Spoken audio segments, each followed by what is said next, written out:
seu Deus? Qual é o tamanho do seu Deus? Há muitos deuses entre os povos que são adorados desde as mais priscas eras, desde a antiguidade. Os povos antigos tinham seus deuses, até panteão de deuses, os egípcios, os assírios, os babilônios, os persas, os gregos, os romanos. Ainda hoje, há muitos deuses. Os estudiosos dizem que na Índia, por exemplo, há mais de 300 milhões de deuses. Quem é o seu Deus? Qual é o tamanho do seu Deus?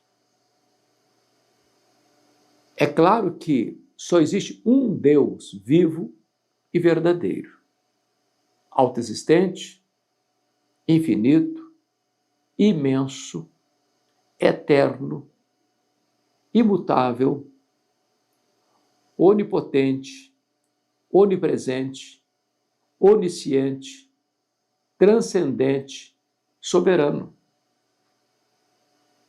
Alguém pergunta, quem criou Deus? Ninguém, porque ele não foi criado, ele é o Criador. Alguém pergunta, quando ele passou a existir? Não, ele não passou a existir, ele é o Pai da eternidade. No livro do profeta Isaías, no capítulo 40, Isaías está descrevendo a majestade desse Deus. E ele diz que esse Deus é incomparável, porque não existe um rival, um concorrente. Só ele é Deus. Os outros são deuses, forjados pela imaginação humana ou formatados pelas mãos humanas. E retoricamente ele pergunta em duas ocasiões. Versículo 18 de Isaías 40, a pergunta é essa: com quem, pois, comparareis a Deus? Ou que coisa semelhante confrontareis com ele? A pergunta é retórica. E a pergunta quer dizer o seguinte: não tem paralelo, não tem concorrente, não tem rival, não tem outro. É só ele que cabe dentro dessa definição de um Deus majestoso. Já no verso de número 25, é o próprio Deus quem pergunta: a quem, pois, me comparareis para que eu lhe seja igual, diz o santo? Então, se o homem olha e diz, não tem paralelos para Deus, não tem concorrente, não tem rival, o próprio Deus se vê assim mesmo. Quando faz a pergunta retórica, a quem, pois, me comparareis para que eu lhe seja igual? Então, Deus também se considera único, singular, incomparável. Mas qual é o tamanho do seu Deus? Essa é uma pergunta curiosa. E eu gostaria de, antes de entrar na análise do texto, de Isaías 40, versos 12 a 31, lembrar lá de Jó. O Jó, diz a Bíblia, que era um homem íntegro, reto, temente a Deus, que se desviava do mal. Esse diagnóstico não foi dado por homens.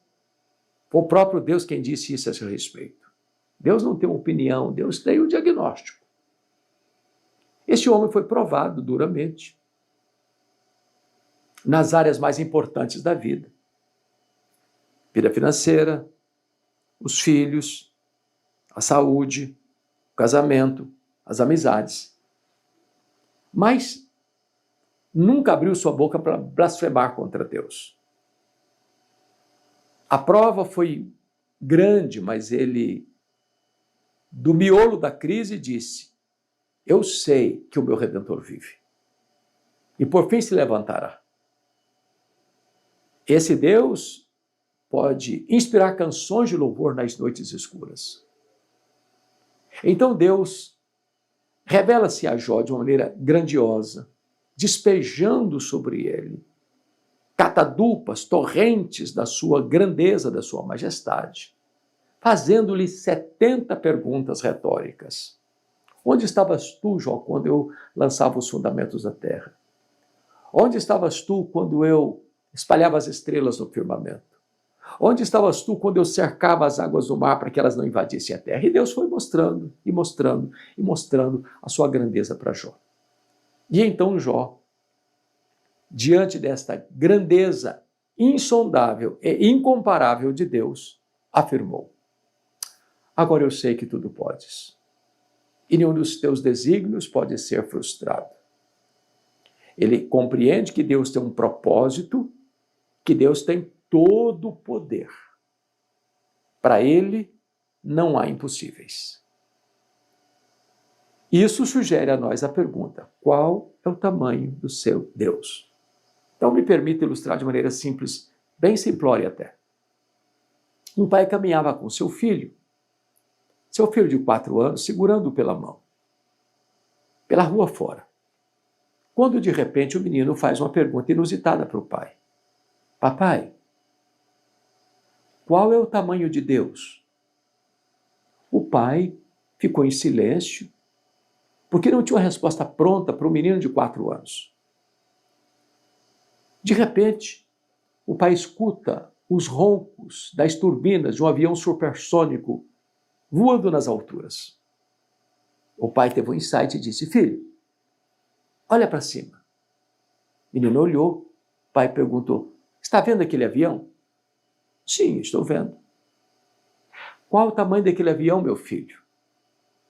O menino respondeu: pequeno, muito pequeno. É porque estava muito longe. Então o pai pegou o filho, levou para o aeroporto. Lá tinha vários aviões estacionados. E ele ficou bem próximo de um jumbo de mais de 400 passageiros e perguntou para o filho: está vendo esse avião, meu filho? Estou vendo. Qual é o tamanho desse avião? O filho respondeu: grande, esse é muito grande. O pai disse: filho, pois Deus é do mesmo jeito. Quando você está longe de Deus, meu filho, Deus parece pequeno para você. Quando você está perto de Deus, meu filho, Deus é grande para você. Qual é o tamanho do seu Deus? Isso depende do quão perto você esteja dele ou de quão longe você esteja dele. Qual é o tamanho do seu Deus? Aqui o profeta Isaías faz algumas comparações. E diz, em primeiro lugar, este é aquele que mede as águas na concha da sua mão. E aí você pensa no Pacífico, que representa quase 50% da totalidade do planeta Terra.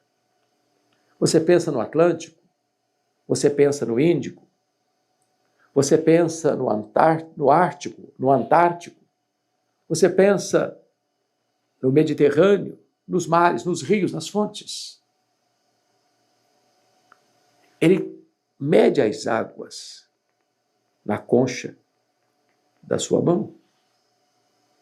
É uma linguagem figurada, pictórica, para apontar-nos a grandeza majestática do nosso Deus. Se comparado com o conhecimento que o homem acumula e granjeia com o tempo, a pergunta que ele faz é: quem foi o mestre de Deus? Quem ensinou Deus a ciência? Quem ensinou para que ele aprendesse? Quem foi o professor de Deus? Quem deu a ele o conhecimento que ele não tinha? A pergunta é retórica porque ele não é ensinado, ele ensina. Ele é o dono, ele é o senhor, ele é o detentor de todo o saber. A ciência descobre aquilo que Deus já sabe. O homem descobre e conhece aquilo que o próprio Deus já tem como conhecimento próprio. Ele é a fonte de todo o saber. Ele é a origem de toda a ciência. Dele deriva todo o conhecimento. Se você comparar Deus com os ídolos são forjados pela mão do homem. É o homem quem fabrica o ídolo. É o homem que imagina o ídolo. É o homem cujas mãos vão formatando o ídolo. Mas Deus é espírito. Deus é incriado. Deus é o Criador. Deus não teve origem. Ele é a fonte de todas as coisas que existem. Dele procede a vida. Ele trouxe à existência as coisas que não existiam. A matéria não é eterna. O mundo não surgiu espontaneamente. O mundo não é resultado de uma explosão de milhões de anos atrás. O mundo não é fruto de uma evolução milenar, milhares de anos, de milhões de anos. Não. Ele é o Criador. Ele é singular. Então, o profeta pergunta ainda mais. Deixa eu pegar a figura que ele usa. Esse Deus é aquele que mede os céus a palmos. Este Deus é aquele que espalha as estrelas no firmamento e, por ser forte em força e grande em poder, quando as chama pelo nome, nenhuma só delas vem a faltar. Este Deus é aquele que olha para as grandes potências econômicas e militares da terra, as nações da terra, e considera todas elas como um pingo que cai num balde, como um pó numa balança de precisão, como um vácuo, como nada, como menos do que nada. Este é o nosso Deus. Essa é a grandeza dele. Então me permita agora alguns pontos. Pergunte para um astrônomo, por mais ilustre que ele seja, ou por mais bagagem intelectual que ele possua, qual é o exato tamanho deste universo que ele mediu a palmos? Se esse astrônomo for honesto, ele vai responder assim: eu não sei. É claro que ele não está confessando uma ignorância absoluta. O que ele está afirmando é que nenhum homem pode dizer categórica e insofismavelmente qual é o exato tamanho do universo. Isso é uma matéria em aberto. O que nós sabemos é que o universo não é infinito, porque a infinitude é um atributo exclusivo de Deus. Porém, o que os cientistas já sabem e afirmam é que o nosso universo tem mais de 93 bilhões de anos-luz de diâmetro. E significa que se você voar à velocidade da luz 300 mil quilômetros por segundo, nessa velocidade, você levaria mais de 93 bilhões de anos para ir de uma extremidade à outra do universo. Concordo com o primeiro-ministro da Holanda, Abraham Kuyper, quando disse: não há um centímetro desse universo onde Deus não possa dizer, eu criei isso aqui, eu estou aqui, eu sou dono disso aqui. Este é o nosso Deus. Essa é a grandeza dele. Mas se você pegar a outra figura que Isaías levanta, que ele espalha as estrelas no firmamento e por ser forte em força e grande em poder, quando a chama pelo nome, nem uma só delas vem a faltar, vem uma outra pergunta. Quantas estrelas existem? Se você perguntar ao astrônomo mais ilustrado, ele vai responder para você: eu não sei. O que eu sei é que tem mais estrelas no firmamento que todos os grãos de areia de todas as praias e desertos do nosso planeta. Isso é espantoso. Porque se você encher a sua mão de areia numa praia e tiver a paciência de contar todas, você fica pasmo da quantidade de areia que você consegue botar na concha da sua mão. E há mais estrelas do que todos os grãos de areia, de todas as praias e desertos do nosso planeta. Mas Deus não apenas criou todas elas. Deus batizou cada uma delas pelo nome. E por ser forte em força e grande em poder, quando as chama pelo nome, nenhuma só delas vai faltar. Este é o nosso Deus. Este é o tamanho dele. Quando você olha hoje as grandes potências econômicas e militares da Terra, nós podíamos pensar em Estados Unidos, podíamos pensar na China, podíamos pensar no Japão, podíamos pensar na Alemanha, podíamos pensar na Inglaterra, na França, no Brasil e outras tantas mais. Todas elas reunidas, aos olhos de Deus, não passam de um pingo, que cai de um balde, ou de um pó na balança de precisão, ou de um vácuo. Menos do que nada. Então, não há termos equivalentes para você comparar Deus com este ou com aquela divindade, com este ou com aquele poder, com esta ou com aquela criatura, porque ele é incomparável. A quem me comparareis, diz o santo? Com quem comparareis a Deus? Quando você olha as coisas menores, porque hoje nós estamos boquiabertos com a grandeza de Deus demonstrada na criação de pequenas coisas. Se você pega uma folha, ela é uma usina de poder, uma demonstração indescritível de coisas complexas. Uma folha é mais complexa do que uma cidade. Se você pega o ovo, você imagina que uma galinha, ela fabrica um ovo por dia. Aquele ovo é tão complexo, aquilo é uma engenharia tão intrincada, tão delicada, tão profunda, tão inextricável pela análise humana, que deixa qualquer ser humano pasmo. Processa-se dentro da galinha um milagre tão grande da vida que é inimaginável, inimaginável.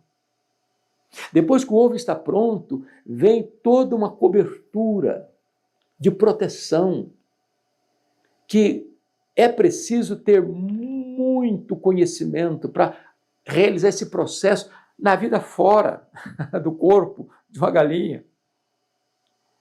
E tudo isso é feito sem que ela, a galinha, saiba disso, sem que ela tenha conhecimento disso, sem que ela seja a professora disso, ou tenha inventado isso. Quem montou essa máquina extraordinária de uma ave a esse ponto?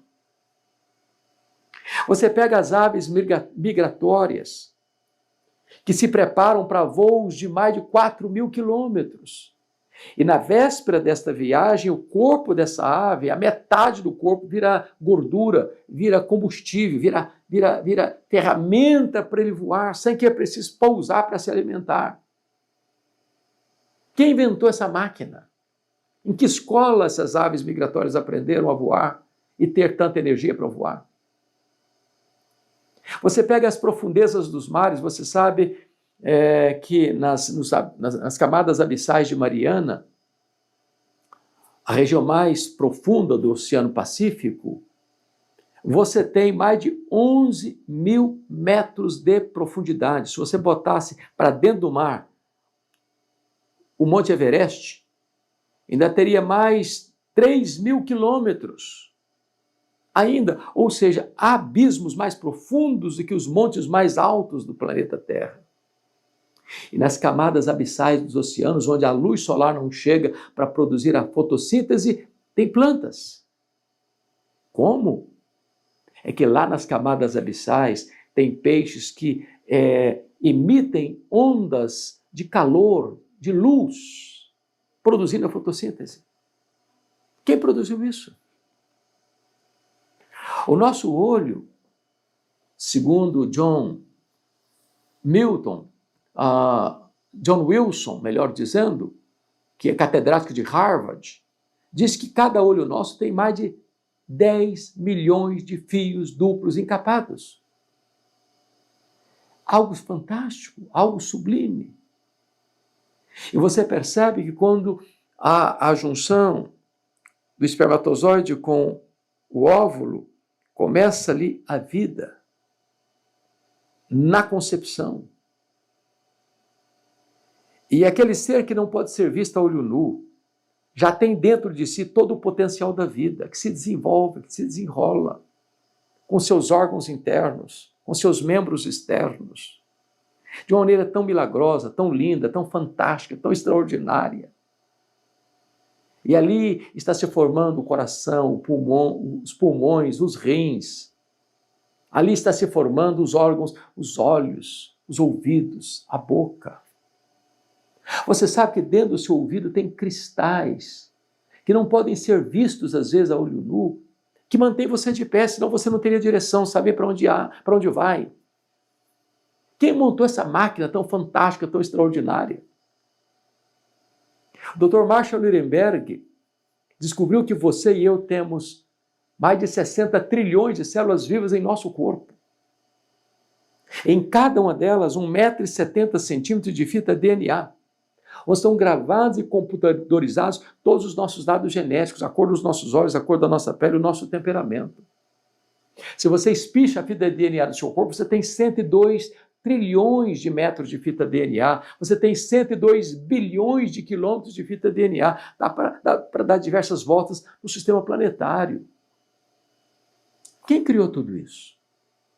Fruto do acaso? Resultado de uma explosão? Produto de uma evolução? Não. Deus, no princípio, criou os céus e a terra, e esse Deus que criou todas as coisas, chamando-as à existência, conforme o Salmo 139, ele que nos entreteceu no ventre da nossa mãe e nos conhecia a substância ainda informe.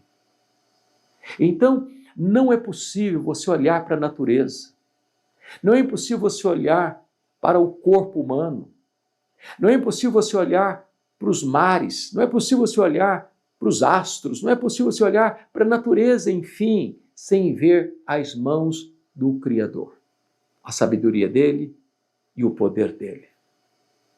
Qual é o tamanho do seu Deus? Mas esse Deus não é apenas grande no que tange à criação, este Deus é grande em amor, na obra da redenção. Porque diz a Bíblia que ele não poupou a seu próprio filho, antes por todos nós o entregou. E já na eternidade, antes de criar os céus e a terra, ele já tinha traçado um plano perfeito, que não pode ser frustrado. O plano da redenção, o conselho da Trindade, traçando o plano da redenção, onde o Pai enviaria seu Filho, onde o Filho daria sua vida por nós, e onde o Espírito Santo aplicaria esta obra da redenção no nosso coração. Este Deus é maravilhoso, este Deus é incomparável, este Deus é majestoso. A quem comparareis a Deus? Com quem me comparareis? É a pergunta do Senhor. Portanto, não tem espaço agora para você viver uma vida medíocre. Seria a máxima ingratidão você virar as costas para esse Deus que te criou, que te formou, que te salvou, que segura você nos braços, que lhe dá o pão de cada dia, que lhe dá roupa, que lhe dá provisão, que lhe dá redenção, que lhe dá consolação. Tudo provém de Deus. Ele é a fonte de todo bem. E eu posso lhe dizer mais. Ele e só ele pode dar também pleno e maiúsculo significado à sua vida. Salomão tentou buscar felicidade em outras fontes. Buscou na bebida, buscou nas realizações, buscou na riqueza, buscou na música, buscou no sexo, buscou na fama. E o que é que ele colheu? Ele colheu decepção.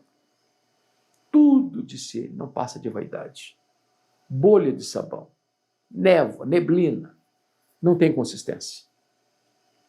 Mas depois de tantas buscas frustradas, ele vai concluir o livro de Eclesiastes assim: a suma de tudo é temer a Deus e guardar os seus mandamentos.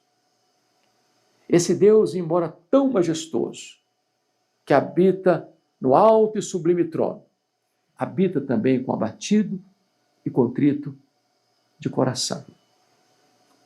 Ele é tão grande que o universo inteiro não pode contê-lo. Nem os céus dos céus podem contê-lo. Ele é transcendente, mas ele é tão pessoal que ele habita no seu coração. Não basta saber que esse Deus é grande. Esse Deus é também pessoal. E ele pode ser o Deus da sua vida. E ele pode ser a razão da sua vida. E ele pode encher a sua alma de doçura e de alegria. Ele pode dar a você a vida eterna. Ele pode realizar o grande milagre da regeneração no seu coração e fazer de você uma nova criatura, a fim de você pertencer à família de Deus, ser membro da família de Deus e viver uma vida plena, abundante e feliz. Qual é o tamanho do seu Deus? este Deus agora pode ser o Deus da sua vida. Se esta mensagem foi oportuna para você, peço-lhe a gentileza de compartilhá-la. Se você não está inscrito no canal, faça isso. Nos ajude a levar essa palavra a muitas outras pessoas. Gratidão. Deus abençoe você.